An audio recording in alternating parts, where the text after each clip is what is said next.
Continuación. Libro, El plano sublime, Ramta. Capítulo 2.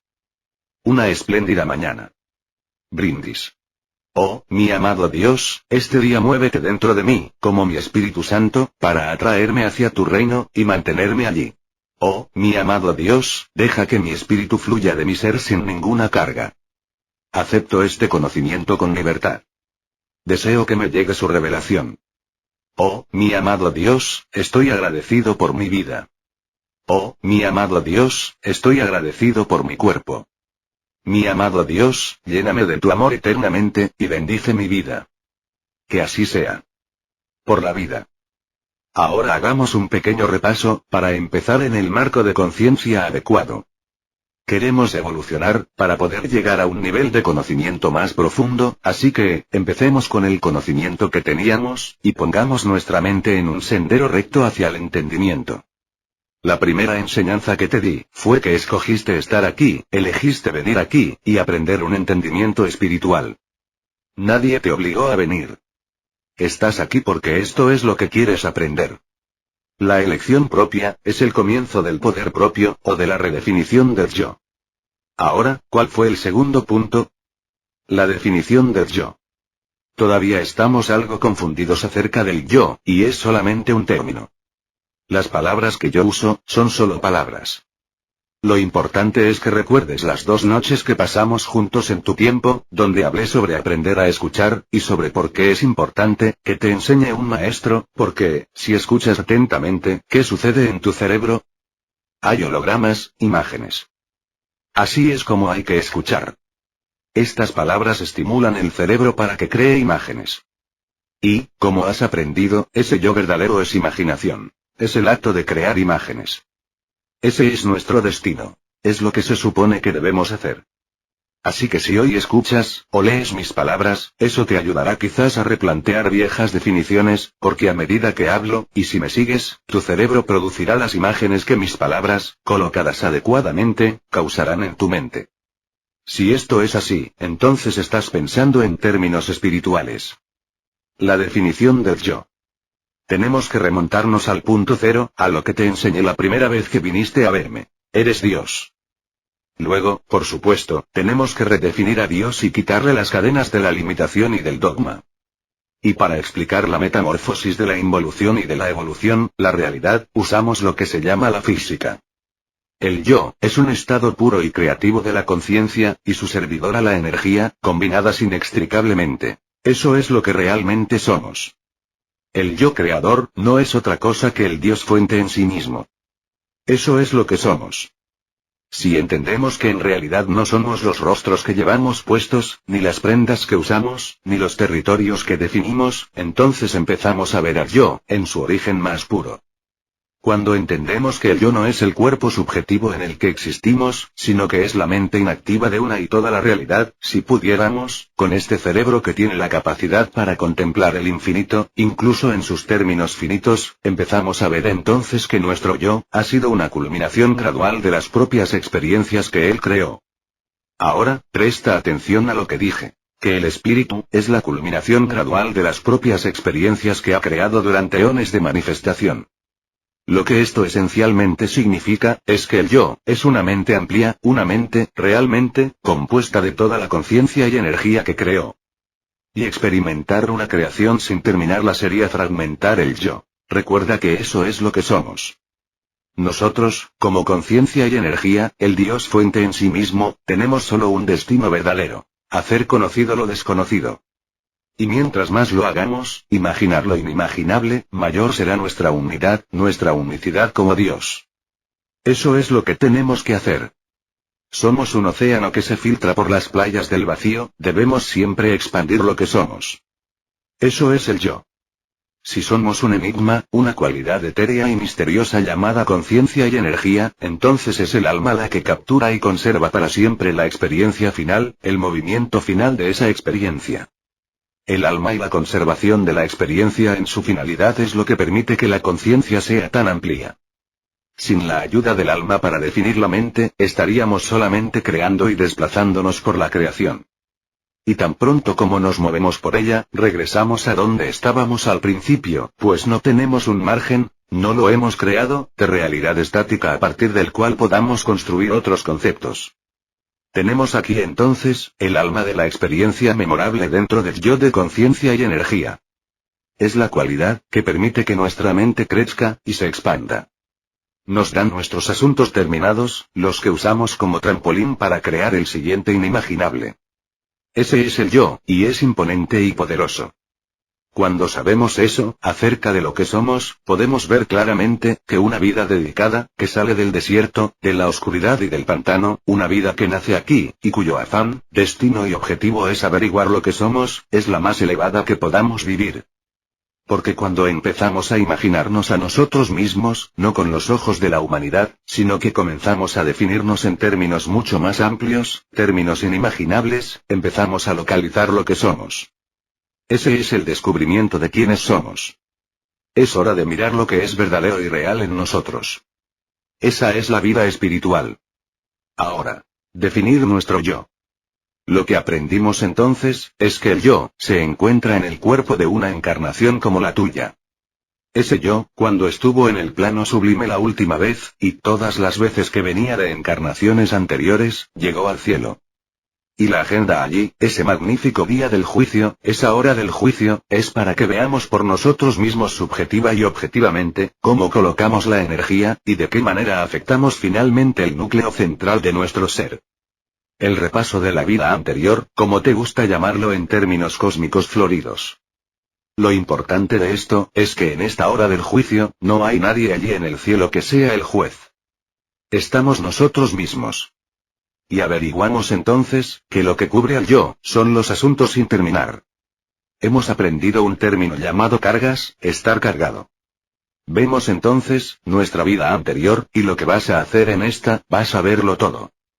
En la energía nunca se olvida nada, porque cada acto, estuvo precedido de un pensamiento, y eso es lo que es real.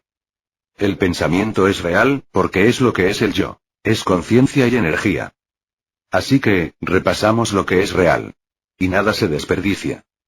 Vemos todo lo que hicimos, lo que pensamos que hacíamos a puertas cerradas o que estaba detrás del plácido rostro de la indiferencia o de sonrisas vacías.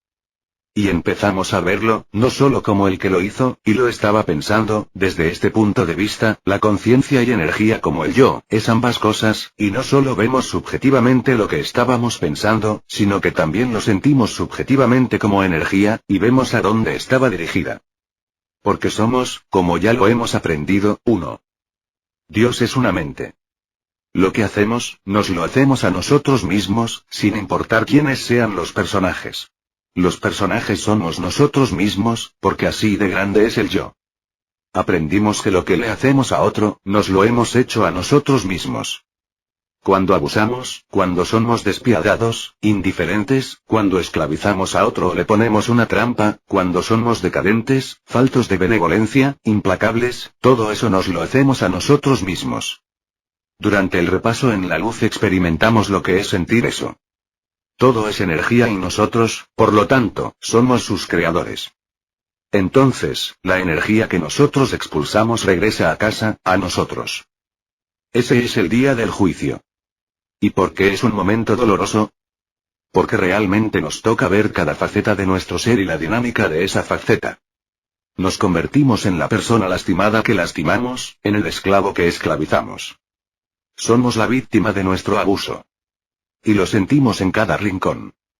También aprendimos por qué eso es importante, porque para poder realizar cualquiera de esos actos en una vida, debemos tener una cualidad divina que podamos utilizar para ejecutarlos.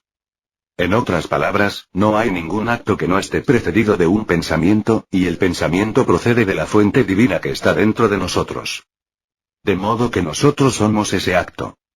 Aprendimos también, que nuestras cargas consisten en entregar nuestro poder, fragmentar nuestro Dios, y estar incompletos. Definir el yo en la vida espiritual, es buscar afanosamente el conocimiento que nos permita enfrentarnos a nuestras cargas, que nos permita averiguar quiénes somos en la vida espiritual. Y es esencial que lo hagamos. Al comienzo de este camino espiritual, nunca caminamos como ángeles.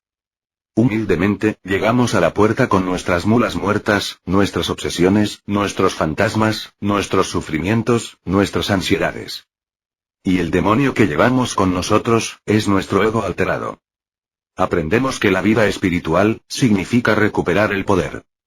De todo lo que te he enseñado, el mensaje primordial, es recobrar con coherencia el poder que has fragmentado, porque cuando lo haces, derribas el templo interior, y la divinidad interior. Y cada bloque, cada piedra dorada que compone el templo del yo, ha sido entregada a todas esas zonas que constituyen una inmensa cantidad de sufrimiento, porque estamos separados de nuestro Dios, porque nuestro Dios, está fragmentado a nuestro alrededor. Eso es una carga. Para poder entonces lograr lo inimaginable, tenemos que reconstruir ese templo. Tenemos que redefinirnos, lo cual no es fácil. Y muchos de vosotros habéis contemplado de una manera muy sincera, cómo habéis entregado el poder y lo que ello implica. Y no significa entregárselo a alguien para que controle tu vida, aunque eso es un aspecto de ello. No significa eso realmente. Tiene un significado más sutil y más místico. Significa aferrarte a tu pasado. Como ves, la fragmentación de Dios en forma de carga está únicamente encerrada en el pasado. Y ya hemos considerado esto, las víctimas de tus experiencias del pasado. En mi audiencia, hay una carga crónica. Que tus padres abusaron de ti, o que te ignoraron, o te abandonaron. Pasas por la vida, con esa actitud repugnante de carencia, y los señalas con el dedo, a él o a ella. Estos son ejemplos. O a un amigo, o a alguien que abusó de ti, o a alguien que arruinó tus planes. Vas por la vida señalando con el dedo acusador. Es culpa de ellos, que yo sea así. Y eso es fragmentar el yo, porque en vez de asumir la responsabilidad de haber creado esto, de eso se trata Dios. Dios es el creador, y yo te digo que eso es lo que tú eres, en vez de asumir la responsabilidad, lo cual definirá al yo, lo fragmentas al señalar con el dedo y decir: me hicieron esto y yo era inocente. Nadie es inocente. Cuando actúas así y creas tiranos en tu vida, has tomado una parte del templo y la has colocado allí, y su realidad y su dinámica producirán ese resultado en tu vida. Y, como también aprendimos, desde la perspectiva humana es algo muy tentador ser la víctima, y todo el mundo lo es. La conciencia social del capitalismo, consiste en crear víctimas, para que alguien busque la manera de sacarte de ahí temporalmente. Es sencillo, es más fácil decir yo soy así, por esto, y aquello. Personas, lugares, cosas, tiempos y eventos. Cuando haces esto, funciona durante un tiempo. Observa, que has usado esta excusa para todo, para la falta de fortaleza, para excusar las enfermedades. La has usado, para atar gente a ti, de una manera astuta, a través de su empatía y compasión. La has usado, para lograr lo que quieres. Te ha servido. Eres un capitalista. Eso es lo que eres. Y realmente nadie quiere renunciar a esto porque, como has aprendido, el animal dentro de ti, el sobreviviente de linderos definibles, la criatura del rebaño, implora supervivencia. Y si cada uno dejara de servirle al rebaño, ¿qué sucede en el momento que dices? Yo lo creé. Y yo es Dios. Yo lo creé. Esta es mi propia creación. El momento en que declaras eso, retiras tu poder de tus padres, de las personas, lugares, cosas, tiempos y eventos. Lo sacas de allí, y empiezas a reconstruir el templo dentro de ti, tu templo, el templo del espíritu, y eso, como has aprendido, y lo has contemplado, es un proceso muy doloroso. Ahora, la noche oscura del alma, llega cuando finalmente asumimos la responsabilidad de nuestras acciones. Lo que sucede entonces, es que la energía que llega a casa, desde los pobres papá y mamá, y tienes que recordar, que ellos también son dioses. La energía que llega a casa, desde tu hermano, hermana, de tu esposo, tu esposa o tu amante, cuando empiezas a asumir la responsabilidad, observa cómo funciona la conciencia. Porque si ella controla la energía, al quitar el yo de allí afuera, y colocarlo aquí adentro, la energía empieza a evaporarse de papá y mamá, y se mueve hacia ti, pasa por esas bandas.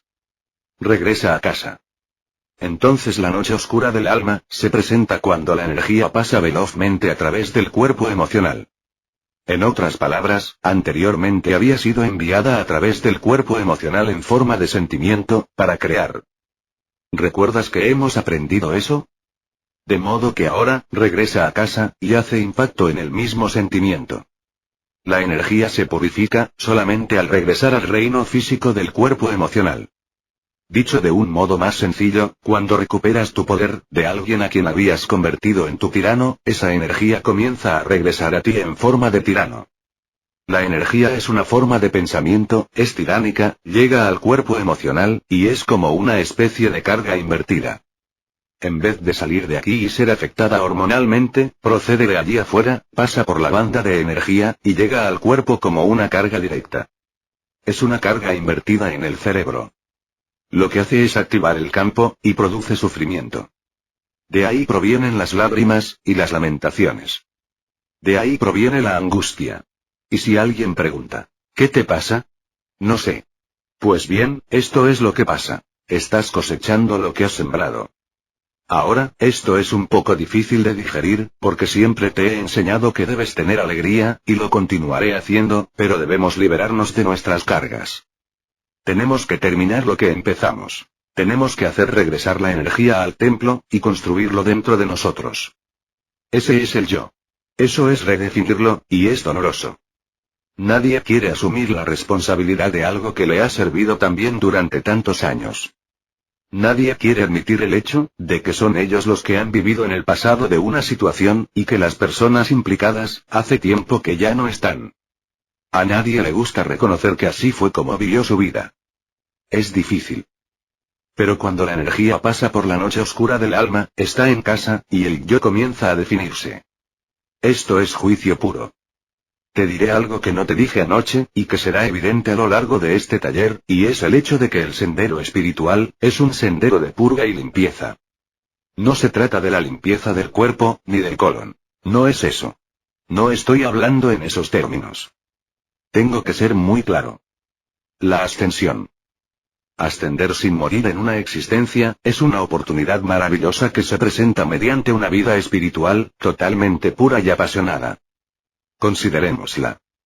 Hablemos de ella un momento. Nos estamos liberando de nuestras cargas, las estamos saldando. Recuerda que en el cielo, en ese plano sublime, en los salones de contemplación, imaginamos cómo íbamos a terminarlas. Íbamos a enderezarlo todo, hablando en términos sencillos. Te enseñé cuán detallado puede ser eso. En el plano sublime, la imaginación es instantánea. Y la imaginación es el estado natural del yo. Todo sucede al instante. Así que, proyectamos una vida, y atraemos a los personajes adecuados para poder llevarla a cabo. Ese es nuestro objetivo. Quería recordarte eso. En el plano sublime, trabajamos en una vida espiritual, para poder, en una sola existencia, liberarnos de las cargas, vivir las experiencias y definir el yo, en su totalidad. Y mientras más asumamos la responsabilidad de nuestras acciones, sin importar cuán dolorosas sean, más poderosos nos volvemos. Ahora, recuerda que estamos todavía en una existencia aquí, quizás esta vida, y estamos trabajando para resolver los asuntos. Ese es el trabajo de esta vida. Y llegará una espléndida mañana en la que despertarás libre. ¿Libre de qué? Tal vez libre de miles de vidas, en las que tratamos de resolver el mismo asunto, pues aunque hagamos mucho esfuerzo en el cielo, en la carne somos cobardes, en este duro viaje del sendero espiritual. De repente, despertamos una mañana, en esta vida, y está hecho. Nos levantamos antes del alba, miramos por nuestra ventana, su cristal cubierto de escarcha, y observamos a Ra, en su carroza solar, mientras se eleva en el cielo. Y realmente comprendemos, que este es el momento de toda la eternidad. Soy libre. Esa libertad significa, que estoy limpio. Estoy totalmente purgado de mi yo despedazado. He reclamado el poder de mi ser. No tengo sombras. Estoy purificado. Ese es el momento de la restauración. El momento más precioso. Es una espléndida mañana. Somos libres. Ya no tendremos que esforzarnos más en otras vidas. Sentimos un gozo inefable en ese momento. Un día llegará tu mañana, y comprenderás lo que estoy diciendo. Ese es el fruto del trabajo espiritual. Después de eso, la línea de potencial con la que creaste lo inimaginable imaginado, empieza a moverse dentro de tu vida con claridad. No hay nada que detenga aquí la manifestación de lo que creaste en el cielo. No hay motivos ulteriores. El futuro creado en el plano sublime, ya no puede detenerse, porque hemos recuperado el poder de nuestro pasado. Estamos limpios, purgados, puros, y completos. El yo ha nacido de nuevo, está restablecido. Se ha reconstruido el templo. Cristo emerge en el yo. Y cada vez que lo hicimos, ganamos más fuerza, más poder espiritual, poco a poco. Y en esta mañana estamos libres del pasado, clara y totalmente. No somos el hijo de nadie, sino el de nosotros mismos. Entonces, ese potencial impetuoso que creamos en el plano sublime, empieza a manifestarse porque estamos limpios. Estamos en el momento, en el presente. Lo que creamos, lo que deseamos hacer llega sin esfuerzo. ¿Qué tan sabios somos después de esto? Hemos entendido claramente que, al haber entregado nuestro poder, al haber interrumpido el libre albedrío de otra persona, al haberle echado la culpa al libre albedrío de otro, al haber destruido el nuestro propio, hemos aprendido una valiosa lección. Hemos vivido lo suficiente un recuerdo en una vida, como para poder conciliarlo con la carne. Y es aquí donde debemos hacerlo, porque aquí están las raíces del reino de los cielos. La raíz, es lo que alimenta las hojas de la copa en el árbol. Y aquí estamos. Entonces, ¿qué significa esto? Que cuando llegue esa espléndida mañana, no tendremos que hacer el repaso en la luz. Pues ya no habrá nada que tengamos que repasar. ¿Y es factible entonces que el tiempo se detenga? Lo es, porque el reloj del tiempo funciona cuando pensamos en términos del pasado. Pero se detiene en el presente. Es allí donde se detiene. Ahora, ascendemos a partir de una vida que comienza con la liberación espiritual. Empezamos a caminar por el sendero del maestro. Y un maestro, entonces, es aquel que camina para reconstruir esto. Sin importar esto, reconstruye esto. Cuando está hecho, tenemos un maestro en pleno florecimiento. Tenemos poder total. ¿Comprende lo que eso significa? ¿Cuál es la diferencia entre tú y un Dios completo, un maestro completo? La diferencia es que tú estás fragmentado en cada aspecto de la vida. Has acusado, usado, abusado, atropellado. Has hecho todas esas cosas que no son buenas ni malas, pero que han lisiado tu habilidad de ejecutar lo extraordinario, ¿no es verdad? Porque ejecutar lo extraordinario, implica regresar al templo de Dios, y ser Dios, para que cuando expresemos nuestra palabra, ésta se manifieste de inmediato, tal como sucede en el plano sublime. La diferencia entre tú y un Dios, es que ellos están enteros, han definido al yo. El tuyo está esparcido por todas partes. Ellos han definido el suyo, pero han trabajado para lograrlo. Ahora, para un ser de estos no existe la muerte. ¿Sabes por qué? Porque están totalmente dotados de su Dios fuente. Sus cuerpos serán transmutados, por la cantidad inmensa de energía radiactiva, manifestada con firmeza por ese Dios fuente, ese lugar omnipotente. Piensas que la división de un átomo diminuto puede desatar una fuerza destructiva, pero no es nada comparada con la energía que sale del Dios fuente. ¿Qué tiene que ver la carne con una fuente de poder así? La carne será salvada por ella. El cuerpo se podrá transmutar, no tendrá que ir a la tumba. ¡Qué bendición! Y es una evolución natural. Y no es que el maestro se detenga alguna vez a reflexionar sobre esto. Tú piensas todos los días en tu cuerpo. Un maestro nunca lo hace. Porque al hacerlo, se entrega el poder. ¿Entiendes? Podrías argumentar. Entonces, ¿hasta qué punto debe uno cuidar de sí mismo? Bien, eso es el yo. Si nosotros cuidamos del yo, él se encarga de todo lo demás. Para un maestro, entonces, no existe el tiempo. Lo que has leído sobre los grandes maestros del lejano oriente, es cierto. Sus respuestas confunden tu mente, y son muy sencillas. Y tu mente animal, las echa a perder porque trata de analizarlas e interpretarlas, pero nunca podrá hacerlo. Esas son respuestas del espíritu, no del cuerpo. Te hablan desde el yo. Ese es su lenguaje. En un magnífico momento me di cuenta de lo que era. Por Dios, ese es un bautismo de fuego. Te están diciendo la verdad. En un magnífico momento me di cuenta de lo que era. Bien. ¿De qué se dieron cuenta ellos? De que eran Dios. No se puede ser Dios y víctima al mismo tiempo. ¿De quién va a ser víctima a Dios? ¿Quién va a lastimar a Dios? ¿Quién le va a poner limitaciones? ¿Comprendes? Esos son los bloqueos, pero, en un magnífico momento, ellos fueron capaces de reconocerlos, mi bella entidad, y todo regresó a casa, a ellos. Todo regresó a casa, a ellos. ¿Y entonces qué sucedió? Dejaron de envejecer. La única razón por la que envejecemos es porque seguimos mandando hacia adelante el eco del pasado. ¿Y cómo es posible que esto esté relacionado? Porque los patrones emocionales de las conexiones fijas de aquí arriba, nos siguen recordando lo que no somos, y ese pasado es un cuerpo emocional. Ahora, la energía entre dos puntos de conciencia define el tiempo, su velocidad, su impulso. Eso es definir el tiempo. En este cuerpo tenemos dos niveles de conciencia. Tenemos la conciencia cuerpo-mente, y la conciencia divina. Por lo tanto, el tiempo rebota entre las dos. Si tomamos ese hecho y lo entendemos como un impulso, el cuerpo está continuamente sometido a una presión emocional, y eso significa que si es así, las emociones que se mueven desde dentro de él, agotan el abastecimiento de hormonas y energía que lo gobiernan. Y esos componentes fundamentales de la parte física tangible, se agotan todos los días al recordarnos de lo que hicimos impunemente en la juventud, pero cuyas consecuencias se ven ahora en la edad madura. De modo que todos los días, el trauma emocional de tu pasado, sigue corroyendo poco a poco, y eso es el tiempo. Por eso, cuando uno se libera de las cargas del pasado y retoma su poder, cesa la reacción del pasado. ¿Comprendes? Volvamos a la ascensión. La ascensión se convierte, simplemente, en el apogeo natural por haberte adueñado de tus cargas. En este punto el maestro camina verdaderamente sobre la faz de la tierra. Ahora, ¿por qué se quedan? Si se han adueñado de todas sus cargas, entonces, ¿para qué quedarse? Lo que ellos no han podido hacer durante existencias es disfrutar de una vida sin tiempo. ¿No es eso algo hermoso?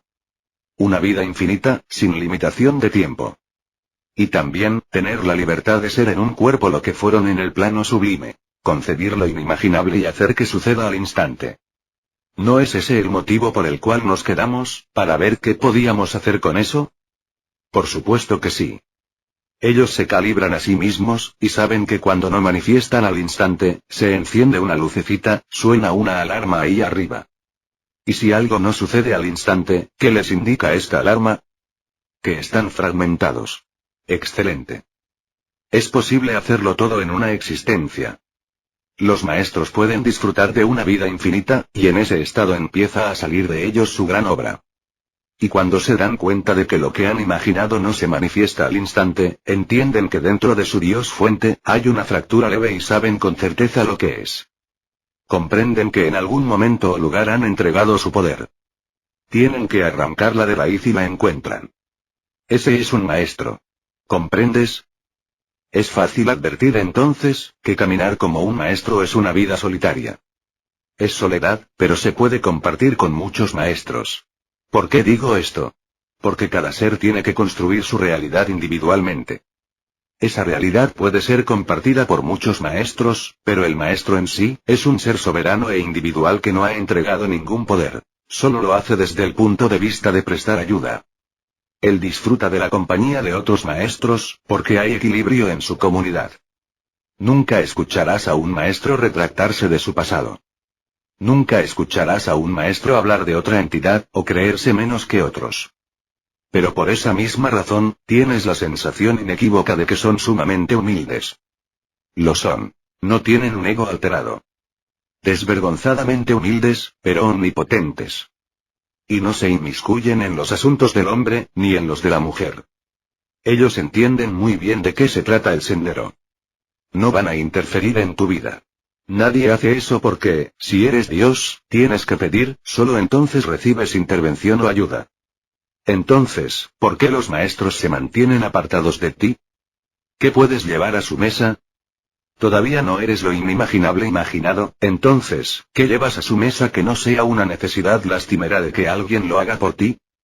Sabes que puedes pedir su ayuda, y ellos pueden hacer que suceda el fenómeno, pero ¿van a hacer que el fenómeno continúe? ¿Van a fragmentar su energía y permitir que cabalgues en ella el resto de tu vida? En el instante en que ellos retiren la energía, ¿qué le sucede al jinete? Se cae, ¿no es cierto? Ellos no lo van a hacer porque saben que eso es peor que cualquier lisiado que haya existido. La vida espiritual verdadera es aquella en la que nacemos para entender el yo, sanarlo y dedicar toda una vida al arte de su sanación. Lo que sucede entonces, y que es tan diferente a lo que le sucede al grupo que está inventando computadoras al otro lado del río, es que la vida espiritual es eterna, así que cuando sanamos el yo, pertenecemos a las edades, pertenecemos a la eternidad. Cuando nos enfocamos en lo que nos ha dado la vida, lo que realmente somos, y nos esforzamos por convertirnos en ello, y por entender su metodología y su ciencia, la mecánica de cómo funciona, cuando dedicamos una vida a hacer esto, entonces ese espíritu, será nuestra recompensa en una existencia sin fin. Entendimos esto, pero no me extendí sobre la ascensión. ¿Qué les sucede a los maestros? Bien. Nunca mueren. Te acabo de explicar con lógica pura, cómo es posible, y por qué es posible. De modo que ahora te pregunto, mi amada entidad, ¿qué enemigo tan grande tienes por el que valga la pena perder la vida eterna? ¿A qué carencia te aferras con tanto ahínco que te hace perder la ascensión? ¿Qué resentimiento abrigas que hasta ahora solo te ha servido en un reino patético? ¿Realmente vale la pena perder la dinámica de lo inimaginable por él? Vemos aquí una clara diferencia entre el ego alterado, y el yo que se define. La mente analógica es una constante, y cuando nos adueñamos del pasado, y de nuestras cargas, tenemos claridad. Ya ni siquiera la duda juega un papel. En el Dios fuente, no hay duda. ¿Cómo podría Dios dudar de sí mismo? No lo hace. Al otro lado de las cargas, yace lo inimaginable, y la posibilidad de que sea instantáneo. Somos muy rápidos. Pero si la rapidez está fraccionada en actitudes, somos lentos. Dios está fragmentado en la actitud, está fragmentado en el cuerpo. No podemos hacer nada, y entonces pensamos que es imposible. ¿No es esa una buena excusa? Una espléndida mañana tendrás ese momento de gozo increíble.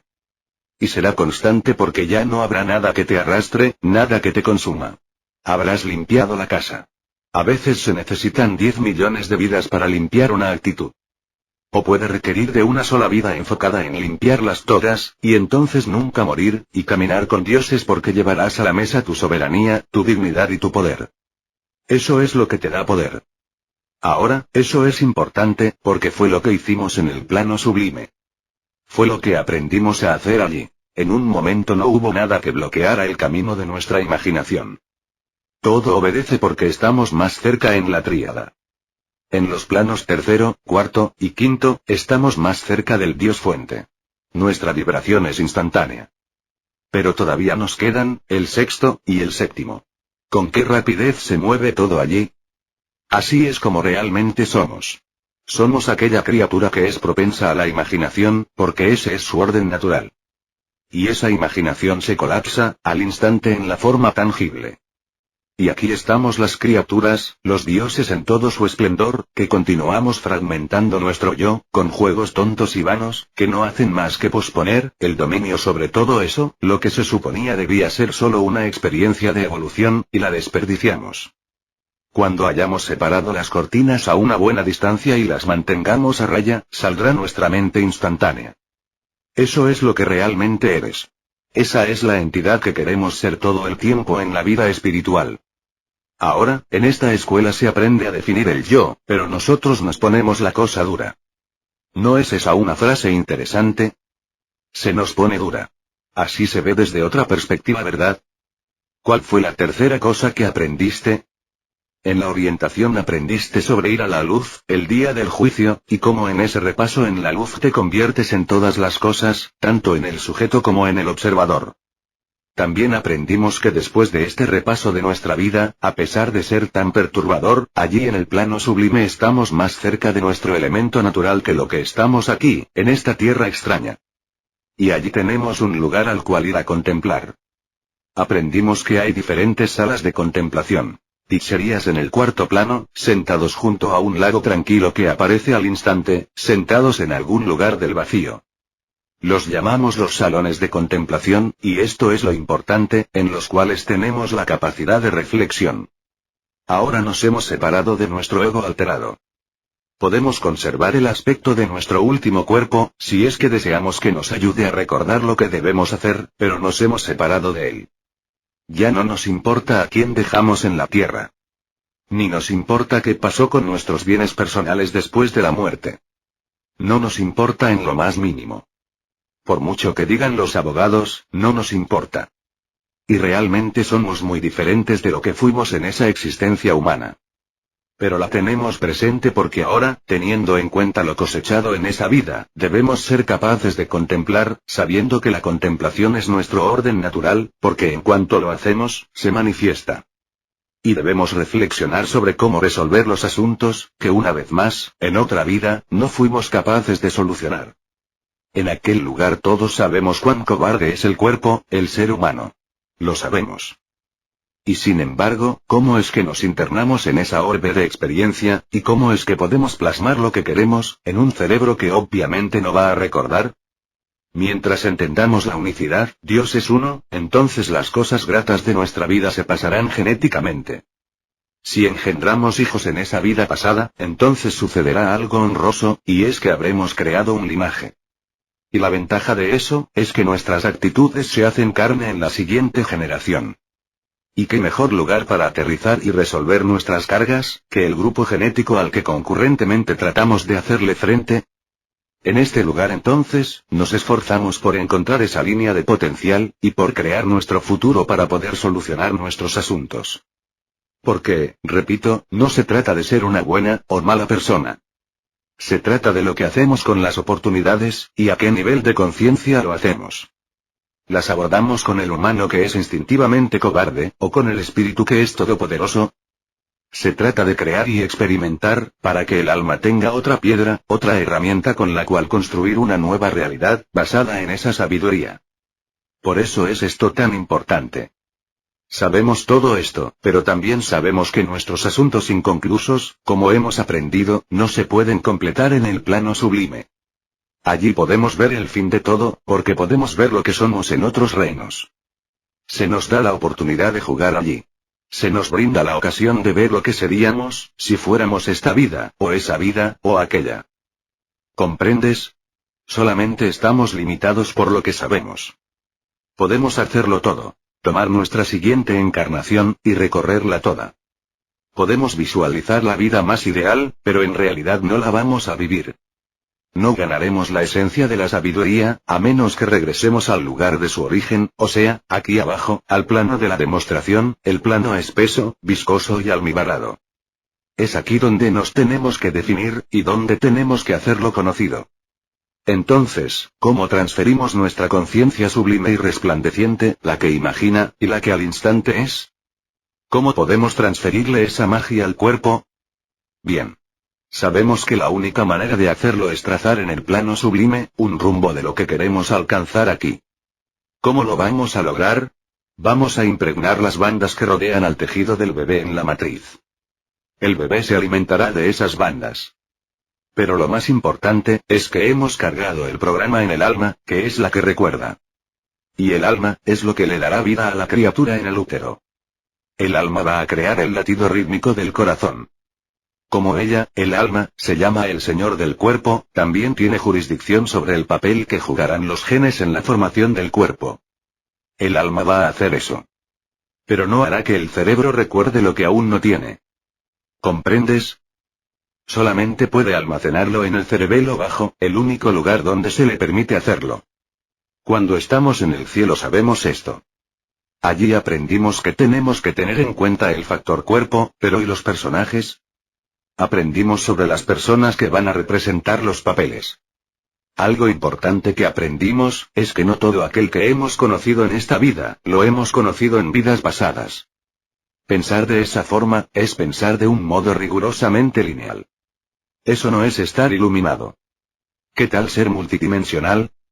Es mucho más amplio, que basar una familiaridad en una línea de tiempo, que es larga y plana. Aprendimos también, que no todo aquel que conocemos, o con el que sentimos familiaridad, viene de una vida pasada. Esas personas son nuestro futuro. También aprendimos, que siguiendo la lógica de la enseñanza, todo el mundo, con excepción de los maestros, pasa por el repaso de su vida. Todos son procesados en el plano sublime. Llegan de todas las naciones, todos los países, y todos los mundos. Cada uno llega a su sector en particular. Todos llegan a encarar sus cargas, y se les da un período de descanso. Todo el mundo lo necesita. Yo lo necesité. Seguidamente pasan a ver lo que fueron. presencia en la vida, que no es más que un desenvolvimiento de su propia conciencia. Y se recuerda todo, porque se le entregó el poder a todo. Cada pensamiento, da su propia forma. Lo vemos todo de una forma real y tangible. Bueno, si eso no es algo agotador, no sé qué lo sea. Entonces todos disponemos de eras para contemplar si deseamos sanar. Sanación no significa que estamos sufriendo en el plano sublime. Allí no se sufre. Es sanar la magulladura de nuestro yo subjetivo / objetivo, para concluir los asuntos. Aprendimos que, en aquellos salones de contemplación, cuando te vuelves a tu compañero y conversas, estás compartiendo ideas. Si escuchas atentamente lo que dice tu compañero, su mente hace que la tuya se encienda, de modo que caminas por su mente. No es así. Eso es conversación. Entonces cuando regresas y hablas tú, antes de pronunciar la palabra, se forma aquí arriba la imagen. Al expresar la palabra, la otra persona entonces camina por tu mente. Pero la mayoría de las personas son muy pobres a la hora de compartir. Pero así es como funciona normalmente. En el plano sublime, cuando empezamos a contemplar, no es lo que hablamos. No hablamos. Pensamos, si quieres. Tenemos pensamientos, creamos imágenes. Así es como nos comunicamos. Imaginamos, trazamos y planeamos una línea de tiempo y la forma de solucionar el sufrimiento y la condición de víctima, cómo sanar el odio, todos los asuntos sin concluir. Realmente vemos esas imágenes, en más de 3 o 4 dimensiones y en los colores más increíbles. Y lo que ocurre es que otras personas, y hay muchas allí, llegan a esa zona y también están creando imágenes. Siempre somos atraídos hacia lo afín. Al evolucionar, desechamos nuestra disparidad, y evolucionamos hacia nuestra afinidad siguiente. Digamos, por ejemplo, que es posible que observemos que en el bosque moteado, existe una bella comunidad que disfruta de los atractivos del bosque. Allí ellos crean su línea potencial, y la dejan flotar a través de un lago cristalino. A unos metros está sentada una entidad. Y parece que está trabajando sobre un problema similar. Entonces, ¿cómo nos comunicamos? Creamos imágenes juntos, tal como lo haces tú, como te estoy enseñando a hacerlo. Creamos imágenes juntos. Puede suceder, que te hayas encontrado con alguien de la 6ª dimensión, que todavía tiene un asunto sin resolver, que puede tener una dinámica diferente de la tuya, pero que tiene que ver con fragmentación. ¿Comprendes? Y puede que estén sentados a tu lado y vuestras líneas de potencial empiezan a fusionarse. Y tú eres exactamente lo que ellos necesitan y ellos son exactamente lo que tú necesitas. ¿Me sigues? Podríamos decir que es una camaradería nacida en el cielo. Y lo es. Realmente lo es. Y nunca antes habías conocido a esta entidad, pero es aquí donde las mentes se encontraron y en eso consiste el compartir.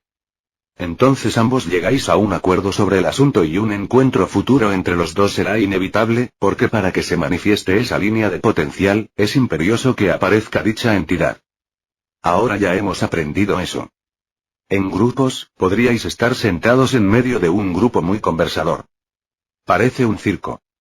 Se reúnen para solucionar un problema de grupo el cual pensaron que era individual, pero resultó que muchos en ese sector lo tenían. Todos tenían zonas de fragmentación diferentes, así que empiezan a imaginar y muy pronto se forma la imagen completa, empieza a fluir y cada uno consigue lo que desea. Bien. Ese es un grupo del cielo, que viene, y se encuentra en algún lugar del camino. Pueden nacer en el vasto norte, o en el lejano sur. Pueden nacer en la pobreza absoluta, o en medio de la riqueza. Pueden ser negros, amarillos, blancos, verdes, o grises. No importa. Vinieron aquí con un destino del alma, y se van a magnetizar. A medida que entran en sus vidas, si son capaces de lograrlo, se van a encontrar. Porque al acercarse la hora de la prueba, la cual empieza a desarrollarse en el drama de tu vida, de repente empiezas a encontrarte con ellos, llegan de todas partes y la prueba empieza de inmediato. En realidad se trata de magníficos seres, que comparten una sanación en otro nivel, están aquí, se encuentran, o se reúnen. Estás con ellos por un tiempo. ¿Sabes algo? Es en ese momento, cuando el espíritu está en guerra con la carne, porque se dispara el interruptor, para que se presente la línea de potencial espiritual, en la cual se dará la sanación real. Estos seres estuvieron juntos antes de esta encarnación. Y no se trata de lo que tengáis en común referente a riqueza o juventud. Físicamente no tenéis nada en común, pero en ese momento, en esa línea de tiempo tenéis mucho en común. Estáis allí para facilitar una sanación, una recuperación, si quieres, de un Dios fragmentado por asuntos sin terminar. ¿Comprendes? Cuando la sanación tiene lugar, el grupo se divide y cada uno sigue su camino. ¿Por qué no habrían de hacerlo? ¿Por qué no les puedes permitir que lo hagan?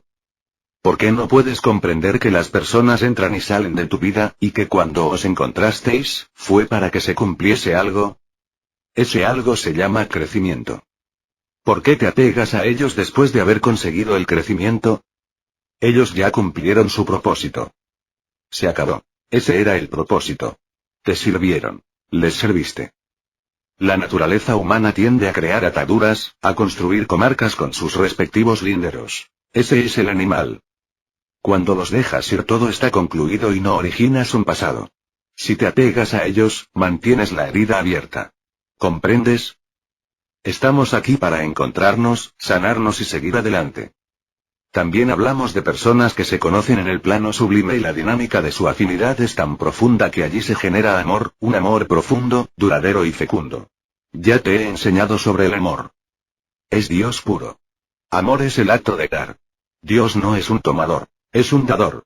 Ese amor es el pegamento cósmico que lo mantiene todo unido. Es factible que en estas áreas de contemplación se encuentren dos seres tan similares que habrá sanación, no solamente de uno, sino de los dos como uno. Esa dinámica entre ellos se llama amor. Ellos no tienen carencias. Cuando no hay carencia, hay amor. Ellos se encontraron y no les faltaba nada. Cuando bajaron aquí a encargarse de sus asuntos, el otro lo siguió y organizaron sus vidas para encontrarse. Saben que una vez terminados sus asuntos, se van a encontrar, pues es una promesa que hicieron. De modo que te pregunto. ¿Sabes qué yace al otro lado de tus cargas? ¿Quién te espera al otro lado? ¿Quién te espera en aquella espléndida mañana? ¿Qué espera para aparecer en tu vida, y que hasta ahora no se ha presentado? Hablamos también, sobre seres que se encuentran aquí, y encuentran ese mismo vínculo excepcional. Ese vínculo es lo que Dios es. Ellos son uno. Representan un todo. El amor no está fragmentado, es total. Es infragmentable. Es la energía radiante del todo. Por eso los maestros están llenos de amor, porque están completos. Si te digo entonces que la fragmentación de Dios se encuentra en tus enemigos, y que para ti ellos son tan importantes como aquellos que amas, porque en tu mente tu Dios vive en ellos, cuando reconstruimos el yo, ¿qué clase de radiación es esta energía? Es amor total porque no tiene carencias. Ahora en nuestras vidas, estamos tú, y yo. Algunos de vosotros habéis hallado, a ese ser elevado que una vez unificado no tuvo carencias, ninguna. De modo que cuando no hay carencias, hay una radiación de amor. Aquellos seres, encontraron al verdadero Dios, la unicidad, y se sanaron. Así es como queremos ser todos. Solo a través del amor, podemos producir lo inimaginable. Nunca, lo podemos hacer en medio de la carencia. Aprendimos, que cuando una de aquellas entidades perece, esperará al otro en los jardines de la contemplación. Cuando regresan, se produce una reunión de alborozo. O si la vida de uno de ellos se interrumpió antes de tiempo, y regresa a este plano, el otro esperará, porque ese amor fue algo inesperado en sus vidas. Sucedió. Fue uno de esos momentos claros y lúcidos que permitió que ocurriera para saber, ser y sentir. Regresaron al jardín y no retornarán a la vida hasta que su amor regrese. Tenemos esa elección. También aprendimos que en el jardín de contemplación, nuestros enemigos acceden a serlo, porque necesitan una víctima. Aprendimos a partir de eso, que todo esto no es más que una partida gigantesca donde cada movida, y cada línea cuentan. El escenario y las oportunidades, cambian continuamente. Comprendemos, que cuando pasamos al otro lado, ya no tenemos mala voluntad contra nadie, entonces, ¿por qué deberíamos tenerla aquí? Si ese es el caso, ¿no sería esa la vida espiritual verdadera? Entonces, ¿qué es ser una persona espiritual? Es ser el yo totalmente, plenamente. El yo, debe ser todas las cosas, y todas las personas. Si lo que queremos es ser espirituales, no deberíamos tener rencores contra nadie. Si no los tenemos en el plano sublime, donde la manifestación es instantánea, ¿por qué insistimos en hacerlo aquí? Segundo, deberíamos perdonar a todos porque al hacerlo nos perdonamos a nosotros mismos. Al perdonarnos, nos quitamos el resentimiento y recuperamos nuestro poder. Cuando aprendemos que cada persona es nosotros, tal como somos, entonces somos espirituales, pues no hay razón para no ser en la tierra lo que somos en el cielo. Sencillamente tenemos que escoger serlo, y observar las condiciones para serlo. Si no hacemos trampa en el cielo, ¿por qué la hacemos aquí? Si no existe la duda en el cielo, ¿por qué insistimos en experimentarla aquí? Si no hay mala voluntad allí, ¿por qué nos empecinamos en ella aquí? ¿Empiezas a entender?